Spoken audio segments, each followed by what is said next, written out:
इसके पहले वाले वीडियो में आपने पढ़ा कि समुच्चय सिद्धांत क्या होता है, समुच्चय के अवयव क्या होते हैं और समुच्चय को हम अंग्रेजी के कैपिटल लेटर से निरूपित करते हैं और इसके अवयवों को मझोले कोष्ठक में कामा लगा के निरूपित करते हैं। अगर कोई अवयव किसी समुच्चय से है तो इसे बिलोंग्स टू, और समुच्चय से संबंधित नहीं है तो इसे नॉट बिलोंग्स टू द्वारा निरूपित करते हैं।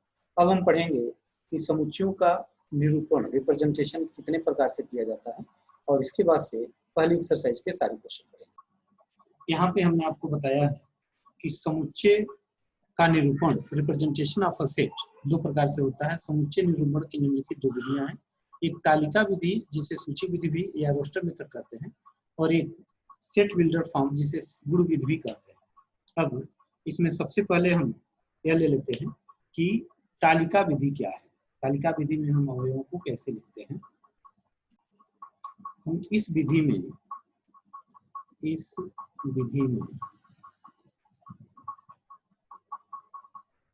यह जो विधि है, इस विधि में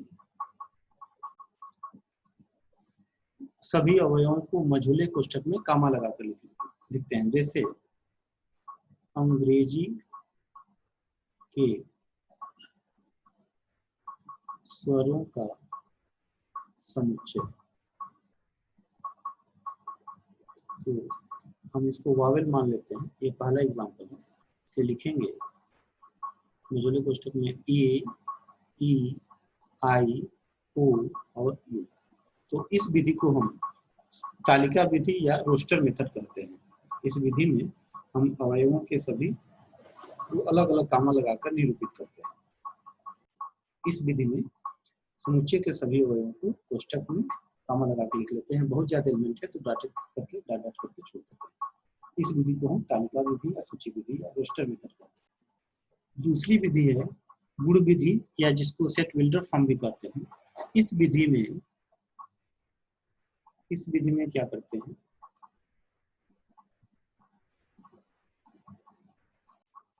समुच्चय के अवयवों को न लिखकर उसके विशेष गुणों का वर्णन किया जाता है। जैसे अभी आपने लिखा था, एक उदाहरण लिखा था, स्वरों का समुच्चय।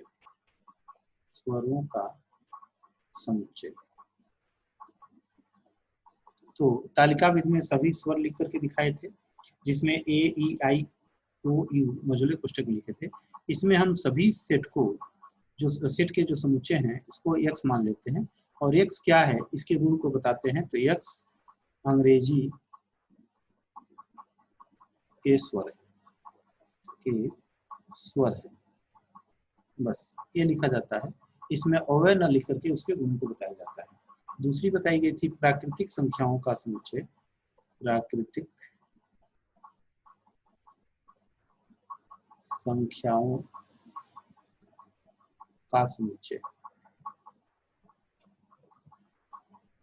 तो इसमें क्या करते हैं, लिखते हैं n और इसके भी अवयवों को मान लेते हैं x, सच दैट x क्या है, x ऐसा है कि x प्राकृतिक संख्या है। प्राकृतिक संख्या है। तो यह दो विधियां हैं जिसमें हम समुच्चय को लिख करके दिखाते हैं। तो हमें आशा है कि आपको यह याद हो गया। यहाँ पे आपने दो विधियों का वर्णन पढ़ा, जिसमें आपने पढ़ा कि एक विधि में समुच्चय के सभी अवयवों को मझोले कोष्ठक में लिख करके दिखाते हैं, बहुत ज्यादा एलिमेंट है तो डॉट करके छोड़ देते हैं। तथा दूसरी विधि में हम x क्या है, x की प्रॉपर्टी बता देते हैं, जिससे कि समुच्चय के बाकी अवयवों को प्राप्त कर सके। जैसे सप्ताह के दिनों का समुच्चय है, अगर इसको टेबुलर फॉर्म में लिखना है, सूची विधि में लिखना है, तो मझोले कोष्ठक में लिखेंगे रविवार, कामा सोमवार, कामा मंगलवार, कामा बुधवार, बृहस्पतिवार, शुक्रवार, शनिवार। जबकि इसी को सेट बिल्डर फॉर्म में लिखना होगा, गुण विधि में लिखनी होगी, एक सच दैट एक सप्ताह का एक दिन है लिख करके छोड़ देंगे। तो ये दो विधियां हैं जिसका वर्णन आपसे किया गया।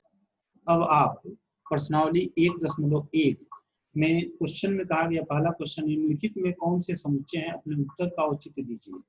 पहला कहा गया है, इसका फर्स्ट पार्ट है कि जे से प्रारंभ होने वाले वर्ष के महीनों का संग्रह। यह एक समुच्चय है, क्योंकि जे से प्रारंभ होने वाले, अगर कोई भी आदमी इस समुच्चय को लिखता है, इसमें जनवरी, जून और जुलाई, यही महीना लिखेगा, यानी कि यह वेल डिफाइंड है, इसलिए ये समुच्चय है क्योंकि ये सुपरिभाषित और स्पष्ट है। सेकंड पार्ट में कहा गया है कि भारत के 10 सबसे प्रतिभाशाली लेखकों के नाम, तो यह समुच्चय नहीं होगा, समुच्चय नहीं है। क्योंकि नहीं है क्योंकि यह वेल डिफाइंड नहीं है। प्रतिभाशाली में किस चीज की प्रतिभाशाली के बारे में क्या मापदंड कोई नहीं है, इसलिए यह समुच्चय नहीं होगा क्योंकि यह वेल डिफाइंड नहीं है।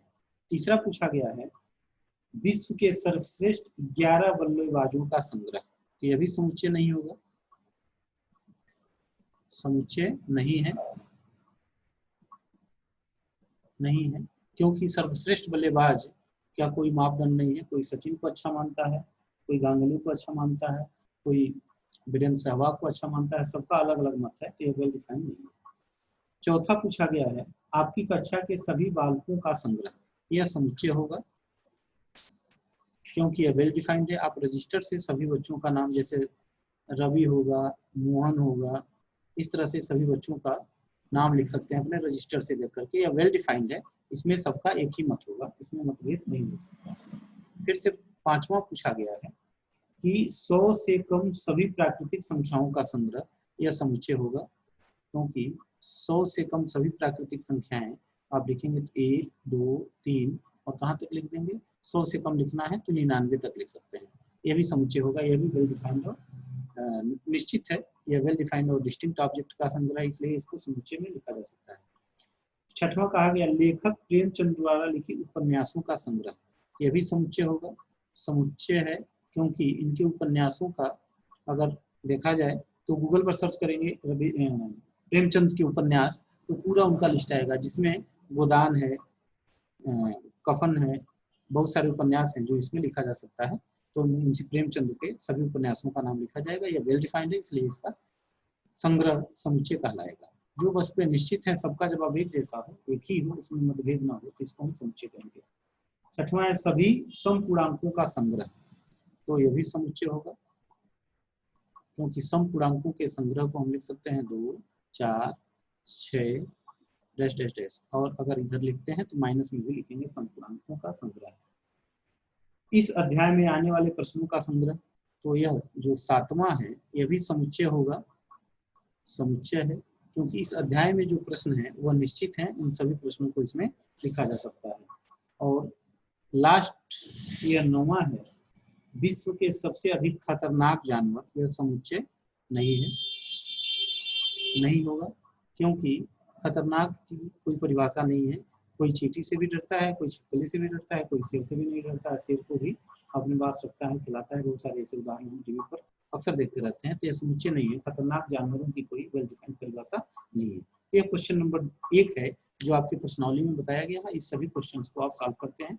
इसके लिए पहला वीडियो आपने देखा है तो यह बेहतर तरीके से समझ में आ जाए। अब क्वेश्चन नंबर 2 आप देख लीजिए, इसमें बताया गया था कि सेट ए है और इसके जो एलिमेंट हैं 1, 2, 3, 4, 5, 6 हैं, तो अगर यह इस सेट ए में एलिमेंट है तो बिलोंग्स टू, और नहीं है तो नॉट बिलोंग्स टू भरेंगे, तो 5 इसमें है तो यहाँ बिलोंग्स टू का साइन भरेंगे, यहाँ पे 8 नहीं है तो डज नॉट बिलोंग्स टू ऐसे काट देंगे, 0 इसका एलिमेंट नहीं है तो नॉट बिलोंग्स टू का साइन भरेंगे, और 4 इसका एलिमेंट है तो बिलोंग्स टू भरेंगे, 2 इसका एलिमेंट है तो बिलोंग्स टू भरेंगे, और 10 इसका एलिमेंट नहीं है तो डज नॉट बिलोंग्स टू का साइन ऐसे लिखेंगे। बस ये भरना था, ये क्वेश्चन नंबर जो 10 है जो आपको क्वेश्चन नंबर 6 पूछा गया है क्वेश्चन नंबर 2 में, और इससे संबंधित यह सिंबल आपका भरना था जो बचे। क्वेश्चन नंबर 3 में कहा गया है निम्नलिखित समुच्चयों को रोस्टर रूप में लिखिए, तो हमने यहाँ लिख दिया रोस्टर रूप विधि से लिखना, कैसे लिखते हैं।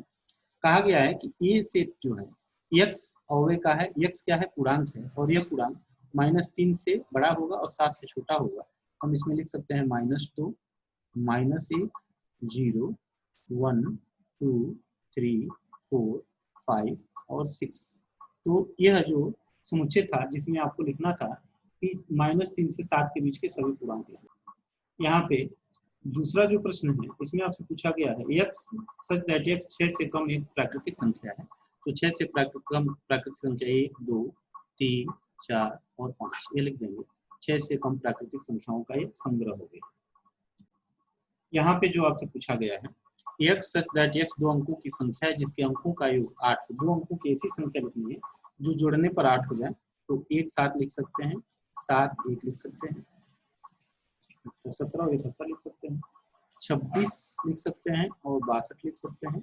2 अंकों की संख्या है जिनके अंकों का योग 8 है, और 3 5 लिख सकते हैं और 5 3 लिख सकते हैं, 35 और 53 लिख सकते हैं और 44 लिख सकते हैं, 44 और 80 लिख सकते हैं। तो ये संख्याएं हैं जिनके अंकों का योग, 2 अंकों की ये संख्याएं हैं जिनके अंकों का योग 8 है। इस प्रकार से क्वेश्चन नंबर 5 भी हो गया। चौथे क्वेश्चन में पूछा गया है, यहाँ पे चौथा क्वेश्चन से पूछा गया है कि x सच दैट x एक अभाज्य संख्या है जो 60 की भाजक है, यानी कि 60 इन अंकों से कट जाए तो 1 होगा, 1 से 60 भाजक है, अभाज्य संख्या 1 हो गया इसका, नहीं 1 सॉरी 1 अभाज्य संख्या नहीं है, 2 हो गया, 2 के बाद से 3 हो गया, 3 के बाद से 5, यह 3 अभाज्य संख्या है जिससे 60 विभाजक। यहाँ पे 2 समुच्चय बचे हुए हैं जो रोस्टर फॉर्म में लिखना है, तो हम ई लिखेंगे, इसके ट्रिग्नोमेट्री के अक्षरों से जो समुच्चय बनेगा टी लिखेंगे, आर लिखेंगे, आई लिखेंगे, जी लिखेंगे, ओ लिखेंगे, एन लिखेंगे, ओ आ चुका है, एम लिखेंगे, ई लिखेंगे, टी आ चुका है, आर भी आ चुका है, वाई लिखेंगे, यानी कि एक अक्षर का एक बार ही प्रयोग करते हैं, तो इसको हम कहते हैं रोस्टर विधि में लिख दिया गया। अब इसी तरह से इसको भी रोस्टर विधि में लिखना है, तो बी लिखेंगे, ई लिखेंगे, डबल टी है तो टी लिखेंगे, टी आर हो चुका है, आर लिखेंगे।